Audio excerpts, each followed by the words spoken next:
omkring DBU og deres sådan, hvad kan man sige, image brand, jeg gerne vil snakke om.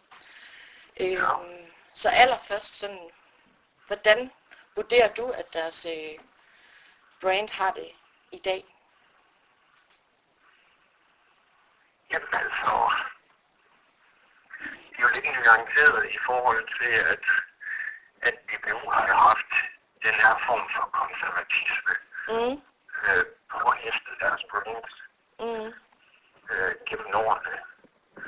Og så de er opmærksom på fra min stol, det er jo, at DBU også ud af deres kommunikation har lagt op til, at de skal være mere proaktive i forhold til at forsøge at påvirke brandet i positiv retning, fordi alt for mange har, hvad kan man sige, sagt, at DBU er gammeldags, DBU er konservativ, DBU er et forandringsparat, DBU er en organisation, som er meget magtfuld og kan tænke på deres måde. Det er sådan ligesom, at nogle af de markader, der har været påklistret til brandet, det har de selvfølgelig været opmærksomme på i forhold til, at der har været lavet branding og imageundersøgelser omkring deres image-brand. Det er fordi, vi skal sige, at de to ting er ens. Men der har været lavet nogle undersøgelser omkring deres image og omkring deres brand, og det har de været opmærksomme på i forhold til, at vi lever i en moderne tid, hvor de måske ikke har været optrykt med, hvordan tingene burde være, og der har de så ændret nogle ting. Men det er ikke for sig positivt, at de melder sig op ud og sætter nogle tiltag i gang, men når eftersom de ser på det fra en faglig vinkel, så synes jeg desværre for DBU, så er de ofte deres egen værste modstander i forhold til, at de ender i nogle episoder, som så igen giver dem noget negativ medieopmærksomhed i forhold til det her med at være moderne. Og i forhold til måden, de handler på. Og det tænker jeg på sådan nogle eksempler, som det her med, at landsholdet havde forbud mod at agere på sociale medier. Under de seneste studiegrundlag. Det var selvfølgelig noget, der gav en negativ medieopmærksomhed, og som også har en påvirkning på, hvordan folk opfatter DBU som organisation. Og der har været andre af den slags hændelser, hvad kan man sige, inden for den seneste periode til DBU var også involveret i dommerkonflikten, som selvfølgelig også var med til at dele vandet. Så blev det ved i forhold til også, hvor aktiv organisationen er i forhold til bare sådan noget som den eksterne kommunikation. Der har vi selv og på så også været ind og kigge på, hvad gør DBU mediemæssigt, og tænker også på de sociale medier, der hælder man også lidt efter de større fodboldforbund, som hvad kan man sige, det engelske FA eller det tyske forbund. Det er selvfølgelig større fodboldlande, men DBU har eksempelvis ikke haft en officiel Twitter-konto. Eller hvad kan man sige, andre officielle konti på nogle af de sociale medier, det må man kan sige, det er jo en del af en måde at kommunikere på. Det er også noget, som hvad kan man sige, er med til at påvirke de budskaber omkring organisationens brand, og det viser selvfølgelig også en kløft mellem, hvad kan man sige, det her med at være konservativ og få det på efter, altså være gammeldags, og så det at flytte sig i takt med tidens trends. Og der synes jeg ikke, de nu er blevet med, hvad kan man sige, og blive 100% up-to-date og moderne i deres tilgang til tingene, som de måske ellers har givet udtryk for i nogle eksterne udlændinger. Men du sagde, at man har sat nogle tiltag i gang for ligesom at ændre det her. Det er en del af den her vej mod 2015-strategi. Du sagde, at de har sat nogle tiltag i gang for at være mere proaktiv. Hvad tænker du på der? Jamen, der tænker jeg på sådan noget, som at inden for det seneste år, jeg mener det inden for det seneste år, og så inden for de seneste 2 år, der har man blandt andet været ude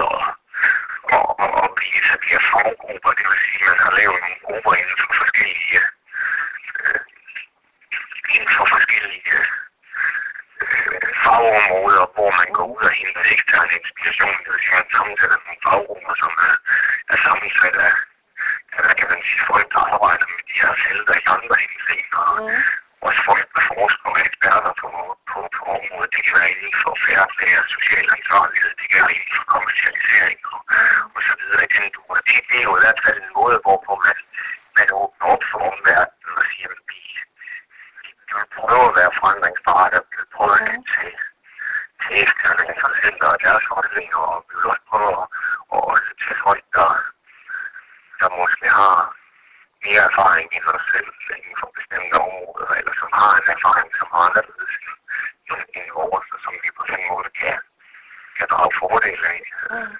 Og der er jo nogle for den her sidensdeling, og det er også noget, man har set udlandet gøre, altså de store fodboldforbund, FA for eksempel, eller de internationale forbund, som UNICEF, der har også gjort med såkaldte taskforces, eller noget, der svarer til faggrupper, den måde at gøre det på. Ikke? Det viser selvfølgelig, at de også flytter sig hele tiden. Ikke? Men i det, jeg arbejder med holdet, at de flytter sig, men flytter de sig hurtigt nok. Det er jo det, man kan diskutere. Så tænker jeg lidt på, i forhold til deres, hvordan folk ser på dem. De har på en eller anden form for et monopol, kan man sige, på fodbold. Så er det så vigtigt, i hvert fald hvis man kigger sådan på bredden af det her formål med at få udbredt sporten, er det så vigtigt, hvad man egentlig synes om DBU? Hvad tænker du på der? Jeg tænker på egentlig, hvorfor er det vigtigt for dem at forbedre deres brand? Jamen, der skal man jo huske på, at nok er DBU et specielt forbund under Danmarks Idrætsforbund, og på den måde har de jo været afhængige af offentlige tilskud. Men man skal også anerkende og huske på, at DBU er et kommercielt foretagende. Og kommercielle foretagender er jo afhængige af deres brand. I særdeleshed i en, hvad kan man sige, tid med hastig globalisering og stigende konkurrence. Så er et godt brand jo det, der kan være med til at differentiere en organisation i positiv forstand, og evner man det, så er sandsynligheden selvfølgelig alt andet lige nemmere for at skabe en fornuftig kommercialisering, altså en fornuftig måde, hvorpå man kan generere nogle indtægter og få tingene til at løbe rundt, fordi man skal også huske på, at der er ingen, hvad kan man sige, elite uden bredde, men der er heller ingen bredde uden elite. Forstået på den måde, at hvis du kigger på DBU's kerneprodukter kommercialiseringsmæssigt, ikke, så vil mange pege på, at det er her og A-landsholdet, det er dem, der primært kan generere sponsorindtægter og så videre. Og hvis det er DBU's brand eller nogle af de subbrands, der ligger under hovedbrandet, for eksempel A-landsholdets brand, er, hvad kan man sige, nedadgående form. Jamen, så er det ikke noget, der fremmer DBU's forretning, og så er det ikke noget, der fremmer fodbolden generelt, fordi vi ved, hvad andre specielle forbund har af udfordringer, og der er det sådan, at der skal også penge til for at lave breddemæssig udvikling, og tænker man på fodboldskoler og den slags, ikke? Som DBU jo også kører, og andre breddemæssige tiltag, ikke? Så skal ressourcerne og pengene til det, de skal findes et sted. Og det er i høj grad afhængigt af organisationens brand, eller de subbrands, der ligger derunder.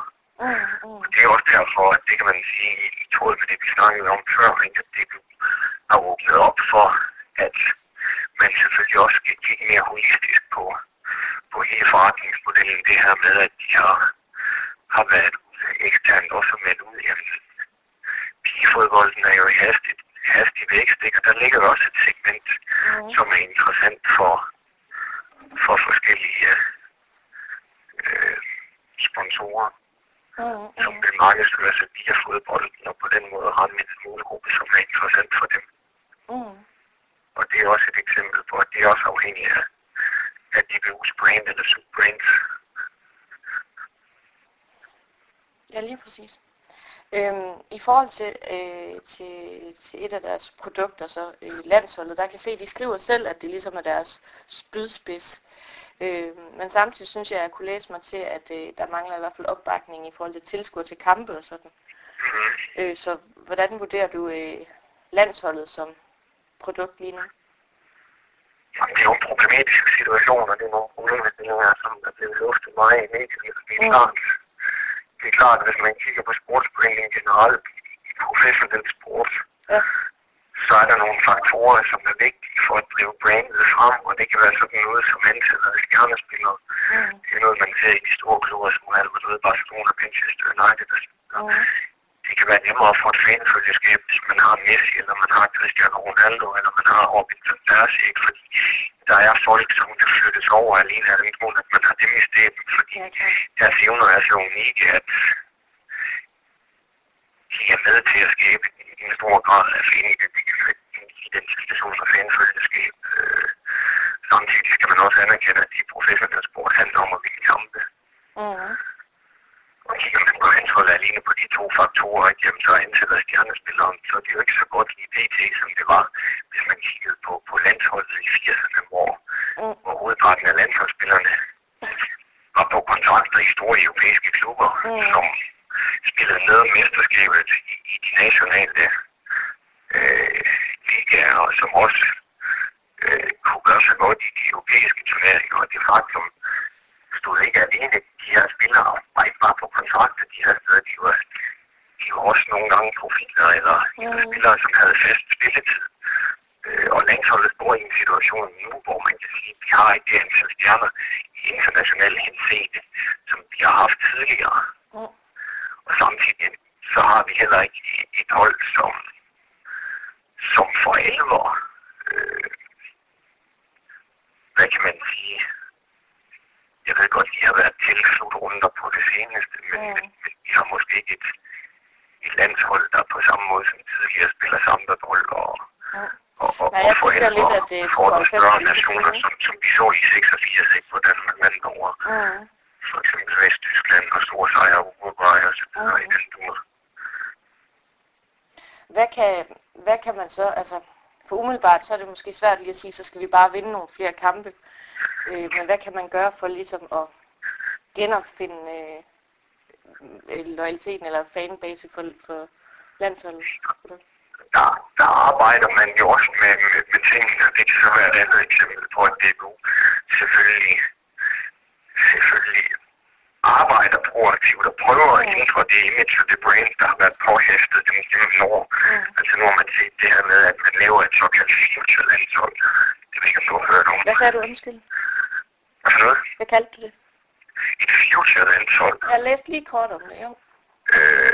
Og det er også et skridt i den rigtige retning, ikke? Man havde for et par år siden et rigtig talentfuldt U17-landshold, som gjorde det rigtig godt. Og så har man også fra DBU's side anerkendt, at det er ikke altid, at de største stjerner nødvendigvis slår igennem som U17-spillere, for eksempel. Det kan godt være, at nogle af dem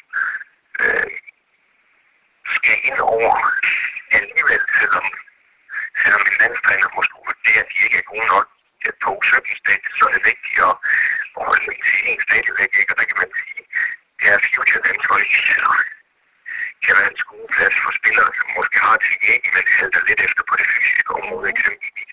Men på den konto, at det er med til at give flere talenter international erfaring i en tidlig alder, det er selvfølgelig vigtigt for talentudvikling. Og noget af det, vi skal leve på i fremtiden, det er, at vi har en god talentudvikling og kan bringe spillere frem, som kommer op på et højt internationalt niveau, og på den måde også kan være med til at styrke landsholdet og hele DBU's hovedprodukt i kommercialiseringsmæssigt forstand, altså her er landsholdet på sigt, og på den måde vil det også skabe en positiv, hvad kan man sige, branding-mæssig udvikling for DBU, fordi der selvfølgelig vil være en brand transfer, som er positiv mellem et stærkt landshold og så de andre ting, som DBU laver, ikke? Hvis man lykkes med de her ting, ikke? Og nu har vi set unge spillere i den her generation begynde at skinne igennem på internationalt plan, ikke? Andreas Christensen, der har fået spilletid for Chelsea i 2 træningskampe i USA, ikke? Unge spillere, unge midterforsvaren, Pierre Højbjerg, som har fået debut for Bayern München, ikke? Der trods alt lige har vundet Champions League. Du har spillere som Eriksen, ikke? Der rygtes til store internationale klubber og stadigvæk spillere af fast mand og en profil hos Ajax Amsterdam, ikke? Du har andre spillere på vej. Victor Fischer dernede, ikke? Som er et kæmpe talent, ikke? Og også de er sat i forbindelse med endnu større klubber end Ajax, som også allerede har overrasket og braget igennem i en trods alt rimelig eller relativt stor klub som Ajax, ikke? Du har en Lukas Andersen, der går og venter i kulissen dernede, ikke? Du har en Patrick Olsen, der spiller i Inter i Italien, ikke? Altså, du har efterhånden en del unge, talentfulde spillere rundt omkring, som enten har fået spillet i træningskampe, har været på bænken i forhold til vigtige kampe for de her store hold, eller allerede har fået debut, eller som Eriksen og Victor Fischer allerede har spillet en del kampe, der har gjort en forskel i kampen også. Og det er noget af det, man gerne skulle kunne lukrere på fremadrettet, ikke? Fordi de her store personlige brains er også med til at sætte yderligere fokus på sporten og give sporten eksponering i medierne, og på den måde være med til at drive noget frem. Altså det har vi også set, altså med Thor Bjørn Olesen, der som golfspiller gør det godt i Masters her for nylig i USA, ikke? Og på den måde kan være med til at give noget eksponering til dansk golf, ikke? Vores Niardi, ikke? Som har været en af de danskere, der har fået allermest eksponering gennem de senere år, ikke? Altså, det er også en brandmæssig udvikling, som man har en afspækning på den sportsgren, som de er en del af. Ja, det kan man sige. Fordi de selvfølgelig kommer op igennem systemet.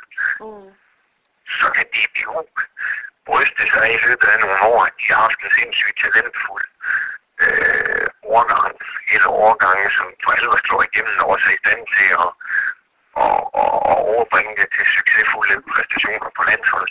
Så giver det jo en hype omkring fodbold. Vi har set, hvad der er sket i Tyskland, da man valgte at sætte på at gøre nogle ting anderledes ud fra en talentudviklingsmæssig vinkel. Det giver sig lige pludselig ud.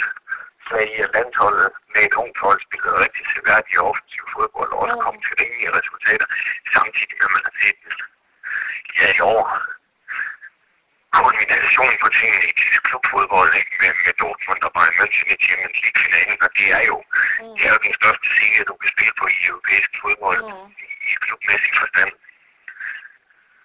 Så man skal være bedre til at fortælle historien måske om det, der er på vej? Ja, det handler ikke kun om at fortælle historier, fordi historien skal også have en grad af troværdighed og autenticitet. Det handler om at være i stand til at skabe nogle gode resultater på alle de fronter, som er vigtige for fodbold. Det kan være alt fra talentudvikling til hvad kan man sige, resultater i kvalifikationsrunder og slutrunder, ikke? Fordi det er selvfølgelig til genklang i medierne rundt omkring, ikke? Og det er en vigtig del af professionel sport. Men også det, at man skaber resultater inden for talentudvikling, og på den måde så får man en positiv, selvforstærkende cirkel, som også vil forhåbentlig kunne man forestille sig i den situation videreudvikle sig til positiv udvikling på det kommercielle område i forhold til de ting, der hænger altså sammen, ikke? I forhold til tilskuere til landskampene og den slags, ikke? Fordi så får man måske pludselig et landshold, der når de spiller i parken, spiller for fulde huse, fordi alle folk, de skal se de her store internationale stjerner, som vi har på landsholdet, som spiller i Inter, som spiller i Bayern München, som spiller i Chelsea, og spiller fast hver gang. Nu har vi chancen for at se dem spille på dansk grundlag. Og så kan vi tillade os at fortælle en historie med troværdighed og autenticitet, fordi historien er ikke bare en historie, som er tom og som står alene, men som samtidig bakkes op af, hvad kan man sige, fakta og aktualitet. Fordi der er hold i historien, altså der er en kvalitet i præstationsmæssig henseende, som vi kan bakke det op med, ikke? Det har man jo også set inden for sportsbranding, altså nu kan du Tiger Woods som et eksempel. Det er jo ikke for sjov at hvad kan man sige, Nike laver en reklamekampagne, hvor de bruger den retorik, at winning takes care of everything, ikke? Altså det er en vigtig del i professionel sport, og selvom han og laver meget lort og bliver opfattet meget kritisk af mange folk og fik nogle ridser i lakken brandingmæssigt. Så er det lettere for ham at komme tilbage på rette spor, også i kommerciel og brandmæssig henseende, når resultaterne på banen lige pludselig kommer, og han generober førstepladsen på verdensranglisten. Lance Armstrong er ikke i samme heldige situation. Han har så også snydt og brugt lovgivningen, men han har det problem, at han ikke længere er aktiv. Ja. Så tror jeg har et sidste spørgsmål. Jeg læste din artikel på TV2. Den er godt nok fra 2012, men hvor du snakker om, at, eller citeret for at sige noget med, at der har været manglende åbenhed omkring landsholdet. Der hvad siger du? Manglende åbenhed. Er de blevet bedre til det, eller hvordan? Og hvad tænker du på? Hvis du tolker det ud fra, at de ikke lå landsholdsspillerne være aktive på de sociale medier i forhold til den sidste slutrunde, så kan man jo tolke, hvad man vil, ikke? Men det er jo et eksempel på, at der stadigvæk er en vis lukkethed omkring visse ting i forhold til DBU.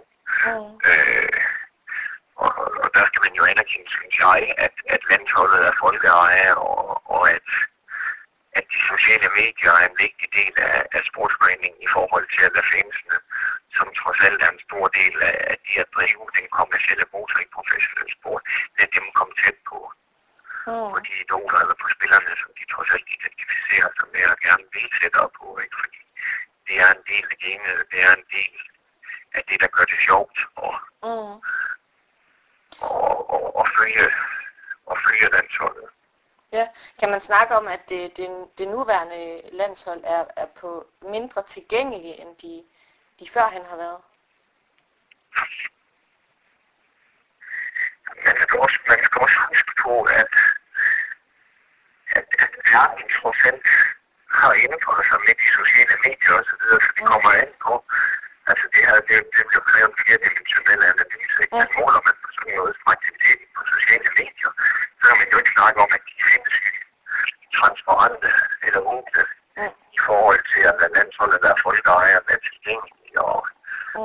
Og tænker man tilbage på tidligere tider, ikke som i 80'erne og også da landsholdet vandt EM i 92, ikke? At der synes jeg, der var en større grad af afslappethed og åbenhed omkring landsholdet. Ikke? Men der skal man selvfølgelig også huske på, at der kan også være årsager til det, ikke? Og sportsverdenen har jo også ændret sig.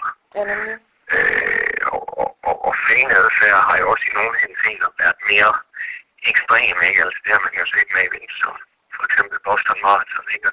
Og der kan jo ikke sådan nogle årsager til grund for det, altså det skal jeg ikke gøre mig klog på, fordi jeg ikke sidder med ved bordet i DBU, men man kan jo argumentere for, at det er jo ikke fordi, at de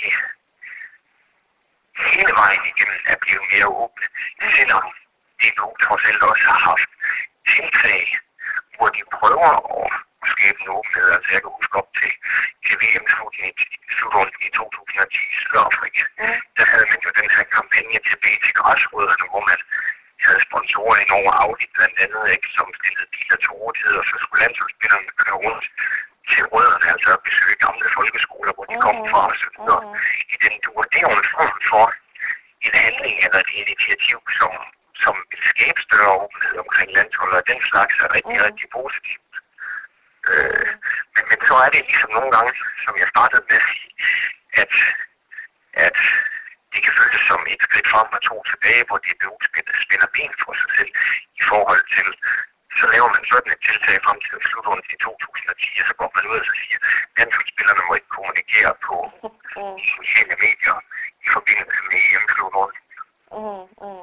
Her sidste gang. Og der tror jeg, det er så bare min personlige holdning, at det er måske en dårlig strategi. Så er det bedre at sige frem for, at man har et totalt forbud. Så går man ind og så siger, at vi styrer og kontrollerer processen forstået på den måde, at befolkningen ved jo godt, at vi skal koncentrere sig om at vinde fodboldkampe. Spille kampe, der træner og forberede sig ordentligt, når der er en slutrunde. Men så kunne man jo fra DBU's side gå ind og så sige, at vi styrer og kontrollerer den her adgang til de sociale medier, hvor ikke antal spillere stiller sig til rådighed via de tidsrum eller på de dage, så der ikke er totalt lukkethed omkring man mere kompromissøgende? Det tror jeg, at befolkningen i større udstrækning, og medierne for den sags skyld, vil have forståelse for. Ja, nemlig. Ja. Jeg synes, jeg har fået svar på de ting, hvor jeg gerne ville have det sådan lidt uddybet. Er der noget, du tænker, at du ikke lige har fået sagt, som er relevant? Ja, man kan jo skrive en bog om alt det her, så der er mange ting på hjertet, men jeg ved ikke sådan lige, hvad det skulle være. Men jeg synes, jeg har været godt omkring.